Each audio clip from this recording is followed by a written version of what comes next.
만약 당신의 소중한 사람이 학교 폭력에 시달리고 있다면 어떻게 하겠습니까? 그냥 참고 견디라고 말할 건가요?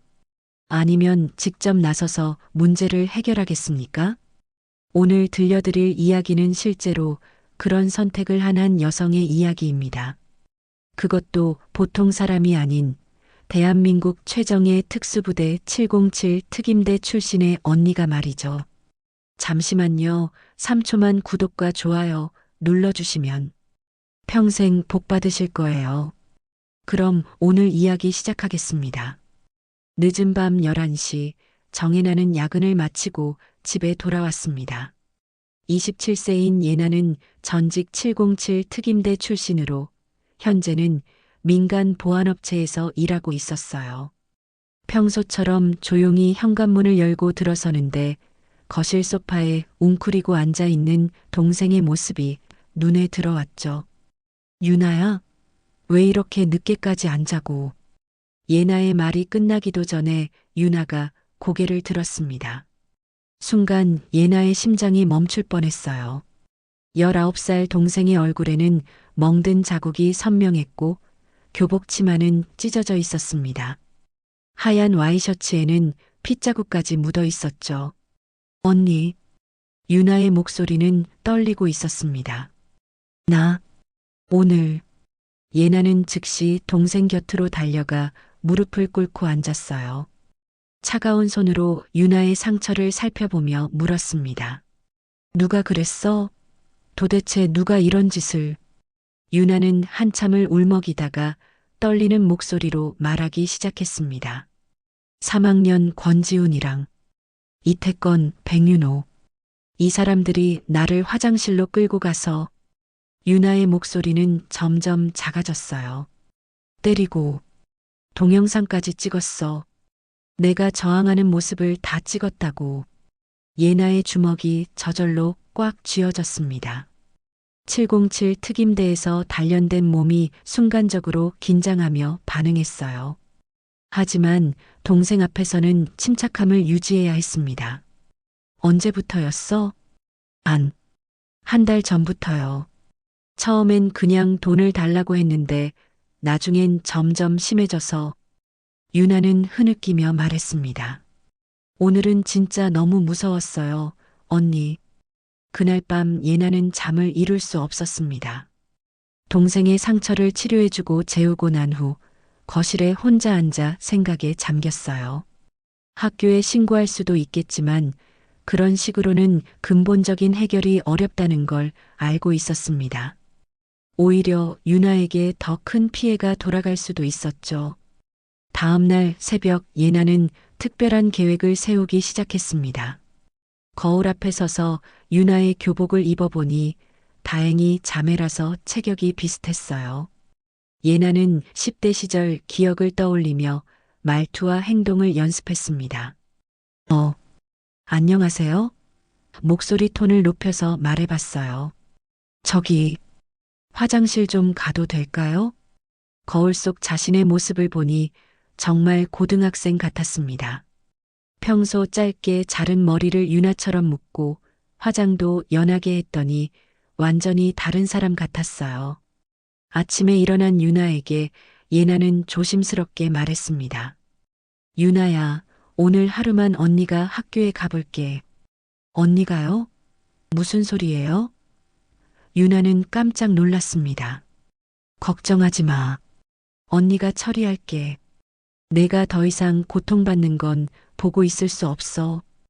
유나는 눈물을 글썽이며 고개를 저었어요. 안 돼요, 언니. 그 사람들이 언니한테까지 피해를 줄까봐.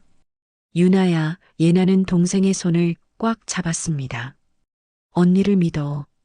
이런 일은 언니가 더 잘할 수 있어. 그리고 예나의 눈빛이 차갑게 변했어요. 그 아이들에게 진짜 무서운 게 뭔지 알려줘야겠어. 아침 8시 예나는 유나의 가방을 메고 교문을 들어섰습니다. 학생들 사이에서 자연스럽게 섞여 걸어가며 주변을 관찰했어요. 복도에서 마주치는 학생들 중 누가 유나를 괴롭힌 아이들인지 찾아보았습니다. 교실에 들어서자 유나의 친구 한지민이 다가왔어요. 유나야, 어제 괜찮았어? 얼굴이 좀 이상해 보이던데. 예나는 유나의 평소 말투를 흉내내며 대답했습니다. 응, 괜찮아. 그냥 좀 피곤해서 그래. 지민은 의심스러운 눈빛으로 예나를 바라봤지만 특별히 이상한 점을 찾지는 못했어요. 수업이 시작되고 얼마 지나지 않아 예나가 기다리던 순간이 왔습니다. 교실 뒤쪽 문이 열리더니 키 큰 남학생 3명이 들어왔어요. 맨 앞에 선 학생이 권지훈이었습니다. 뒤따라 들어온 이태건과 백윤호의 눈빛도 예사롭지 않았죠. 권지훈은 선생님이 칠판을 보고 있는 틈을 타서 예나 쪽으로 다가왔습니다. 평소 같았다면 유나는 벌벌 떨며 위축되었을 거예요. 하지만 예나는 달랐습니다. 야, 정윤아. 권지훈이 낮은 목소리로 말했어요. 쉬는 시간에 화장실로 나와. 예나는 천천히 고개를 들어 권지훈을 바라봤습니다. 그 순간 권지훈은 뭔가 이상한 기운을 느꼈어요. 평소 유나의 눈빛과는 완전히 달랐거든요. 차갑고 날카로운 마치 맹수의 눈빛 같았습니다. 알겠어요. 예나는 조용히 대답했습니다. 쉬는 시간이 되자 예나는 권지훈 일행을 따라 화장실로 향했어요. 복도를 걸어가면서 주변 학생들의 시선을 의식했습니다. 모두들 무슨 일이 일어날지 알고 있는 것 같았어요. 하지만 아무도 나서지 않았습니다. 화장실 안은 조용했어요. 권지훈과 이태건, 백윤호가 예나를 둘러쌌습니다. 야, 어제 일 기억하지? 권지훈이 비웃으며 말했어요. 오늘도 똑같이 할 거야. 아니면 더 심하게 할 수도 있고. 이태건이 휴대폰을 꺼내며 말했습니다. 오늘은 더 재밌는 영상을 찍어볼까? 백윤호도 킥킥거리며 웃었어요. 이제 진짜 재밌어지는군. 하지만 예나는 전혀 위축되지 않았습니다. 오히려 입꼬리가 살짝 올라갔어요. 재밌겠네요. 예나가 말했습니다. 그런데 한 가지 물어볼 게 있어요. 뭔데? 권지훈이 의아해하며 물었습니다. 707 특임대가 뭔지 알아요? 권지훈과 친구들은 예나의 말을 이해하지 못했습니다. 갑자기 왜 특수부대 이야기를 하는 건지 말이죠. 뭔 소리야? 갑자기 왜 그런 얘기를? 권지훈이 당황하며 말했어요. 예나는 천천히 일어서며 말했습니다. 707 특임대는 대한민국 최정예 특수부대예요. 그곳에서 5년간 복무한 사람이 있다면 여러분 같은 애들 10명도 한 번에 제압할 수 있을 거예요. 이태건이 비웃으며 말했어요. 야, 이 애 완전 미쳤나?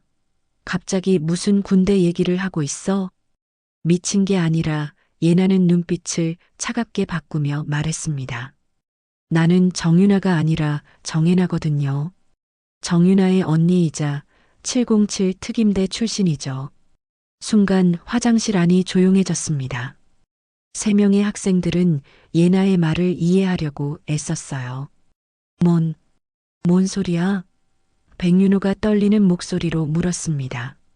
예나는 주머니에서 휴대폰을 꺼내며 말했습니다. 어제 여러분이 내 동생한테 한 일들이 다 여기 들어있어요. CCTV 영상도 있고 동생이 집에 와서 울면서 말한 녹취록도 있고 상처 사진도 있어요. 권지훈의 얼굴이 하얗게 변했습니다. 너 진짜 누구야? 말했잖아요. 정혜나 27살 707 특임대 출신. 예나는 권지훈에게 한 걸음 다가섰어요. 그리고 지금부터 여러분과 진지한 대화를 나눠볼 예정이에요. 예나는 휴대폰 화면을 보여주었습니다. 거기에는 어제 유나가 당한 일들이 모두 기록되어 있었어요. 복도 CCTV에 찍힌 화장실로 끌려가는 장면, 집에 돌아와서 찍은 상처 사진들, 그리고 유나가 떨리는 목소리로 한 증언 녹음까지. 이걸 보니까 어떤 기분이에요? 예나가 물었습니다. 이태건이 급하게 말했어요. 야, 우리는 그냥 장난으로. 장난? 예나의 목소리가 차갑게 변했습니다. 19살 여자애를 화장실에 끌고 가서 때리고 동영상 찍은 게 장난이에요? 예나는 화장실 문을 등지고 서서 3명의 학생들을 마주봤습니다. 권지훈, 이태건, 백윤호는 이제야 상황의 심각성을 깨닫기 시작했어요. 여러분이 모르는 게 있어요. 예나가 침착하게 말을 이어갔습니다. 내 동생 유나는 원래 밝고 활발한 아이였어요. 하지만 1달 전부터 완전히 변했죠. 매일 악몽에 시달리고 학교 가는 것도 무서워하고 밥도 제대로 못 먹고. 권지훈이 중간에 끼어들려 했지만 예나는 손을 들어 막았습니다. 아직 끝나지 않았어요. 어젯밤 내가 집에 돌아왔을 때 동생의 모습을 봤는데 예나의 목소리가 떨리기 시작했어요. 교복은 찢어져 있고 얼굴엔 멍이 들어 있고 몸에는 상처투성이었어요. 그런 동생이 내 앞에서 울면서 말하더라고요. 언니, 나 정말 무서워라고. 3명의 학생들은 점점 위축되고 있었습니다. 예나의 눈빛에서 느껴지는 압박감이 보통이 아니었거든요. 그래서 결심했어요. 내가 직접 나서겠다고. 예나는 휴대폰에서 다른 화면을 띄웠습니다. 여기 보이는 게 뭔지 알아요? 화면에는 학교 복도의 CCTV 영상이 재생되고 있었어요. 어제 권지훈 일행이 유나를 화장실로 끌고 가는 장면이 선명하게 찍혀 있었습니다. 그리고 이건 예나가 다음 화면을 보여줬어요. 어젯밤 유나가 집에 와서 내게 말한 모든 내용을 녹음한 거예요. 날짜, 시간, 장소, 가해자 이름까지 다 들어있어요. 백윤호가 떨리는 목소리로 말했습니다. 누나, 우리가 잘못했어요. 정말 미안해요. 미안하다고? 예나가 비웃었어요. 1달 동안 내 동생을 괴롭히면서 미안하다는 생각은 안 했나요? 어제 동생이 울면서 집에 올 때도 미안하다는 생각은 안 했고요. 이태건이 급하게 말했습니다. 우리 정말 반성하고 있어요. 다시는 안 그럴게요. 예나는 고개를 저었습니다. 말로만 하면 되는 거였으면 내가 여기까지 오지 않았을 거예요. 예나는 화장실 벽에 기대서며 3명을 차례로 바라봤습니다. 권지훈은 식은땀을 흘리고 있었고 이태건과 백윤호는 바닥만 내려다보고 있었어요. 이제부터 내가 하는 말을 잘 들어요. 예나의 목소리는 조용했지만 위협적이었습니다. 여러분에게 3가지 조건을 제시할게요. 이 조건들을 모두 지키면 이 일은 여기서 끝나요. 하지만 하나라도 어기면. 예나는 잠시 말을 멈추고 권지훈을 똑바로 바라봤어요. 진짜 무서운 게 뭔지 알게 될 거예요. 첫 번째, 예나가 손가락을 하나 들었습니다. 내일 조회 시간에 전교생 앞에서 유나에게 무릎 꿇고 사과하세요. 진심으로 큰 소리로 모든 학생들이 들을 수 있게. 권지훈이 얼굴을 찌푸렸어요. 그건 너무 뭐요? 예나의 눈빛이 더욱 차갑게 변했습니다. 내 동생이 화장실에서 맞을 때는 괜찮았는데 여러분이 사과하는 건 너무해요? 권지훈은 더 이상 말하지 못했습니다. 두 번째, 예나가 계속했어요. 지금부터 이 학교에서 누구든지 괴롭힘을 당하는 학생이 있으면 여러분이 나서서 보호하세요. 가해자에서 보호자로 역할을 바꾸는 거예요. 이태건이 망설이며 물었습니다. 그런데 만약 우리보다 더 센 애들이 괴롭힘을 한다면, 그럼 선생님께 신고하고 학교폭력위원회에 신고하고 필요하면 경찰에도 신고하세요. 예나가 단호하게 말했어요. 방법은 얼마든지 있어요. 중요한 건 용기예요. 백윤호가 조심스럽게 물었습니다. 3번째 조건은 뭐예요? 예나는 잠시 침묵했다가 말했습니다. 이 약속을 어기지 마세요. 만약 어긴다면 예나는 한 걸음 더 다가섰어요. 그때는 정말로 707 특임대 출신이 뭔지 보여드릴게요. 그리고 그땐 말로만 끝나지 않을 거예요. 화장실 안이 조용해졌습니다. 세 명의 학생들은 서로를 바라보며 망설였어요. 권지훈이 떨리는 목소리로 물었습니다. 만약 우리가 이 조건들을 다 지키면 정말 끝나는 거죠? 물론이에요. 예나가 고개를 끄덕였습니다. 나도 원하는 건 복수가 아니라 해결이거든요. 다음 날 아침 전교생이 운동장에 모였습니다. 조회 시간이었어요. 예나는 집에서 유나와 함께 이 순간을 기다리고 있었습니다. 언니, 정말 괜찮을까요? 유나가 불안해하며 물었어요. 걱정하지 마. 언니를 믿어. 예나가 유나의 손을 꽉 잡았습니다. 학교에서는 교장 선생님의 훈화 말씀이 끝나고 갑자기 권지훈이 마이크 앞으로 나섰어요. 전교생들이 웅성거리기 시작했습니다. 무슨 일인지 아무도 모르는 상황이었거든요. 저는 3학년 권지훈입니다. 권지훈의 목소리가 스피커를 통해 울려 퍼졌어요. 오늘 여러분 앞에서 꼭 해야 할 말이 있어서 나왔습니다. 권지훈은 잠시 숨을 고르더니 계속 말했어요. 저는 그동안 1학년 정유나 학생을 괴롭혀왔습니다. 이태건, 백윤호와 함께 한 달 동안 정유나 학생에게 신체적, 정신적 폭력을 가했습니다. 운동장이 술렁거리기 시작했어요. 학생들 사이에서 놀라는 소리가 여기저기서 들려왔습니다. 권지훈은 무릎을 꿇고 앉았습니다. 이태건과 백윤호도 따라서 무릎을 꿇었어요. 정유나 학생, 정말 죄송합니다. 권지훈이 큰 소리로 외쳤습니다. 저희가 한 일은 변명의 여지가 없는 잘못된 행동이었습니다. 유나 학생에게 상처를 주고 고통을 안겨드린 것을 진심으로 사과드립니다. 이태건과 백윤호도 함께 외쳤어요.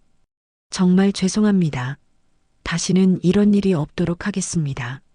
전교생들은 이 상황을 믿을 수 없다는 표정으로 바라봤습니다.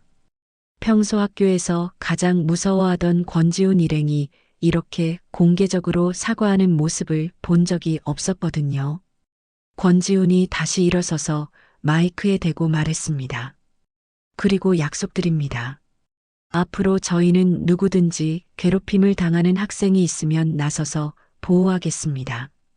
잘못된 일을 바로잡는 역할을 하겠습니다.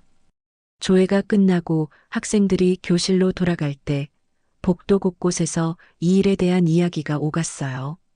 모두들 권지훈 일행의 변화를 의아해했지만 동시에 안도감도 느끼고 있었습니다. 그날 이후 학교는 완전히 달라졌습니다. 권지훈, 이태건, 백윤호는 정말로 약속을 지켰어요. 괴롭힘을 당하는 학생들을 보면 먼저 나서서 도움을 주었고 문제가 생기면 선생님께 신고하기도 했습니다. 유나는 점점 밝아지기 시작했어요. 한 달 만에 웃는 모습을 보여주었고 밥도 잘 먹게 되었습니다. 악몽도 사라졌죠. 언니, 정말 신기해요. 어느 날 저녁 유나가 말했습니다. 권지훈 선배가 완전히 다른 사람이 된 것 같아요. 어제는 1학년 남학생이 괴롭힘 당하는 걸 보고 직접 나서서 말렸대요. 예나는 미소를 지으며 대답했어요. 사람은 변할 수 있어. 다만 변할 수 있는 계기가 필요할 뿐이지. 6개월이 지난 후 유나는 예나에게 말했습니다. 언니, 학교가 정말 많이 달라졌어요. 이제 아무도 괴롭힘 당하는 학생이 없어요. 오히려 서로 도와주고 보호해주는 분위기가 됐어요. 1년 후 뜻밖의 방문객이 예나를 찾아왔습니다. 경찰 제복을 입은 젊은 남성이었어요. 안녕하세요, 정혜나 씨. 그는 정중하게 인사했습니다. 저는 권지훈입니다. 예나는 깜짝 놀랐어요. 권지훈? 정말? 네, 맞습니다. 고등학교를 졸업하고 경찰이 되었어요. 권지우는 미소를 지으며 말했습니다. 그날 화장실에서 누나가 해주신 말씀을 잊을 수가 없었어요. 어떤 말? 강한 사람은 약한 사람을 때리는 사람이 아니라 잘못된 것을 바로잡는 사람이라고 하셨잖아요. 권지훈의 눈빛이 진지했습니다. 그 말이 제 인생을 바꿨어요. 예나는 감동을 받았습니다. 잘했어요. 정말 잘했어. 감사합니다. 그리고 권지훈이 망설이며 말했어요. 유나 학생은 어떻게 지내시나요? 유나는 심리 상담사가 되기 위해 대학교에서 열심히 공부하고 있어요. 자신과 같은 상처를 받은 아이들을 도와주고 싶다고 하더라고요. 권지우는 고개를 끄덕였습니다. 저도 경찰로서 학교 폭력을 예방하는 일에 더 힘쓰고 있습니다. 제가 했던 잘못을 조금이라도 바로잡고 싶어서요. 예나는 현재 청소년 상담센터에서 자원봉사를 하고 있습니다. 학교 폭력으로 고통받는 아이들과 그 가족들을 도와주는 일이었어요. 때로는 권지훈과 함께 학교를 방문해서 폭력 예방 교육도 했습니다. 세상은 하루아침에 바뀌지 않습니다. 하지만 한 사람의 용기에서 시작된 작은 변화가 점점 더 큰 변화를 만들어내고 있었습니다. 예나가 동생을 위해 보여준 용기, 권지훈이 자신의 잘못을 인정하고 바뀌려고 한 용기, 그리고 유나가 상처를 극복하고 다른 사람들을 도우려는 용기까지. 어느 날 저녁 예나와 유나는 함께 산책을 하며 이야기를 나누었습니다. 언니, 그때 정말 무서웠을 텐데 어떻게 그런 용기를 낼 수 있었어요? 유나가 물었어요. 예나는 잠시 생각해 보더니 대답했습니다. 무서웠어. 하지만 내가 더 무서워하는 모습을 보고 있을 수는 없었거든. 그리고 알았어. 때로는 누군가가 먼저 나서야 한다는 것을. 저도 이제 알 것 같아요. 유나가 미소를 지으며 말했어요. 언니가 저를 구해준 것처럼 저도 누군가를 구할 수 있다는 걸. 두 자매는 따뜻한 석양을 바라보며 걸었습니다. 그들의 이야기는 끝났지만 그들이 만든 변화는 계속해서 이어지고 있었어요. 한 사람의 용기가 또 다른 사람의 용기를 만들고 그 용기가 세상을 조금씩 더 나은 곳으로 바꾸어 나가고 있었습니다. 지금도 어딘가에서는 권지훈 경찰관이 학교 폭력을 예방하기 위해 노력하고 있고 유나는 상처받은 아이들의 마음을 치료하는 공부를 하고 있으며 예나는 또 다른 도움이 필요한 가족들을 찾아가고 있습니다. 세상에는 여전히 어려움과 아픔이 존재하지만 그것을 이겨낼 수 있는 용기와 사랑도 함께 존재한다는 것을 이들의 이야기가 보여주고 있습니다. 그리고 그런 용기는 특별한 사람만 가질 수 있는 것이 아니라 누구나 가슴 깊은 곳에 품고 있는 소중한 것이라는 진실도 말이죠. 학교 폭력은 단순히 아이들만의 문제가 아닙니다. 가족과 사회 전체가 관심을 가지고 해결해야 할 문제죠. 때로는 예나처럼 직접적인 개입이 필요할 때도 있고, 때로는 권지훈처럼 자신의 잘못을 인정하고 변화하려는 용기가 필요할 때도 있습니다. 가장 중요한 것은 포기하지 않는 것입니다. 문제가 있다면 반드시 해결 방법이 있고, 혼자서 해결하기 어렵다면 도움을 요청할 수 있는 곳이 있다는 것을 기억해야 해요. 여러분도 주변에 도움이 필요한 사람이 있다면 외면하지 마세요. 작은 관심과 용기가 누군가의 인생을 완전히 바꿀 수 있습니다. 그리고 그 변화는 결국 우리 모두에게 더 나은 세상을 선물해 줄 것입니다. 이번 이야기는 여기까지입니다. 귀한 시간 청취해 주셔서 감사드립니다. 저에게도 귀한 구독과 좋아요, 알림 설정까지 부탁드립니다. 감사합니다.